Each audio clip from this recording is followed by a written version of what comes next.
কে বলেছে তোমাকে ব্যারিকেড দিতে? লিখিত অর্ডার আছে পুলিশের কাছে? কোথায় বুঝলেন যে DYFI law and order break করবে? কি দেখে বুঝলেন? মোথাবাড়িতে তো দেখতে পাওয়া যাচ্ছে না, তখন তো কোন গর্তে ঢুকে আছেন, মালদাতে বোম্বিং চলছে, আর সেখানে সাধারণ মানুষরা নিজেদের মধ্যে মারামারি করে মরছে, আর সেখানে তো পুলিশের তৎপরতা নেই।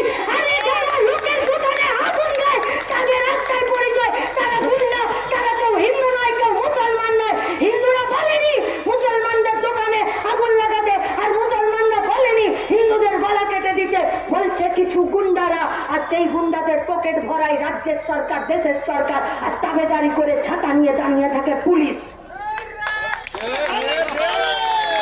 এখানে ব্যারিকেড দিয়েছ, মালদার মোথাবাড়িতে ব্যারিকেড দিতে পারো না?